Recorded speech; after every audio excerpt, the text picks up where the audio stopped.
মোহতারাম, যারা সাময়িক সময়ের জন্য অসুস্থ তারা আপনার ফিদিয়ার নিয়ত করবেন না, কজার নিয়ত করবেন।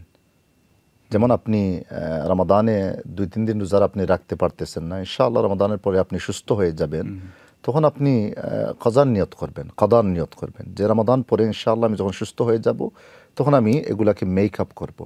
আপনি ফিদিয়ার নিয়ত করবেন না, এটা এখানে একটা ভুল হয়ে যায় অনেকেরই। কিন্তু আপনি যদি টার্মিনালি ইল হন, যে লং টার্ম আপনার একটা ইলনেস, সুস্থতা হওয়ার সম্ভাবনা না, সেটা না। আল্লাযী লা ইউরজা বুরউহু, উলামা ইকরাম বলেছেন যে আপনি রাইটফুলি এই প্রশ্ন করেছেন আমাদের এই বোনকে যে গত বছর আপনার কি অবস্থা ছিল, আগের বছর আপনার কি অবস্থা ছিল।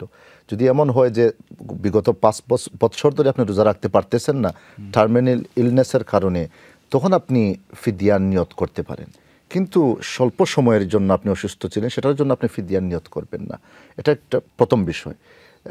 দ্বিতীয় বিষয়টা হচ্ছে যে আপনি সমস্ত মাস রোজা রেখেছেন, এরপরে আপনি ফিদিয়া দিবেন না, on top of that, just to be on the safe side. অনেকে মনে করেন ইহতিয়াতান, যে আমার মনের মধ্যে একটু মানে আনকমফর্টেবল ফিলিং আসে, অস্থিরতা আমাকে নাড়া দিচ্ছে, এর জন্য আমি দিয়ে দেই just on the safe side. এটা কিন্তু সুন্নতের খেলাফ, এটা শরীয়ত পরিপন্থী, এইভাবে আপনি করবেন না। যদিও কাজটা মহৎ যে গরিবের কাছে এই পয়সাটা যাবে না, চাচাতো ভাই আপনার, আপনি এমনি মানে আপনার সম্পদ থেকে, ওনার তো হক রয়েছে, আপনার আত্মীয়তার সম্পর্ক, রক্তর সম্পর্ক, আপনি এমনি আপনার পয়সা থেকে একটা অ্যামাউন্ট দিয়ে দিবেন যাতে করে ওনার ঘরের দেয়াল, ওনার এই ওয়ালটা তিনি বিল্ড করতে পারেন।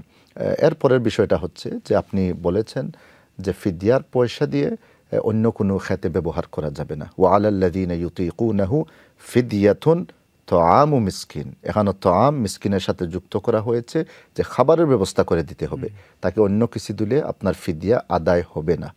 আপনাকে 2 বেলা খাবারের ব্যবস্থা করে দিতে হবে, প্রত্যেকটা রোজার জন্য তাকে 2 বেলা খাবারের ব্যবস্থা করে দিতে হবে। এই পয়সাটা অন্য খেতে দিলে আপনার ফিদিয়া আদায় হবে না। জাযাকাল্লাহু খাইরান ক্লিয়ার করার জন্য। বারাকাল্লাহু ফিকুম, রব্বানা তাকাব্বাল। অনেক ভাই বোন আমার মনে উপকৃত হবেন এই প্রশ্নের উত্তরটা জেনে, যে ফিদিয়া এটা আপনাকে খাবারই দিতে হবে। অবশ্য এখানকার অনেক চ্যারিটি আছে, আপনার চ্যারিটির মাধ্যমে দিতে পারেন, এবং মেক শিওর করবেন যে এই চ্যারিটি অর্গানাইজেশনগুলো তারা খাবার দিচ্ছে আপনার একটা রোজার বিনিময়ে। যতই আপনি ফিদিয়া দেন টাকা, সেটা 5 পাউন্ড হোক অথবা 10 পাউন্ড হোক, তারা খাবার দিচ্ছে বেনিফিশিয়ারিকে, এটা আপনারা মেক শিওর করবেন ইনশাআল্লাহ। জাযাকুমুল্লাহু খাইরান ওয়া আহসানু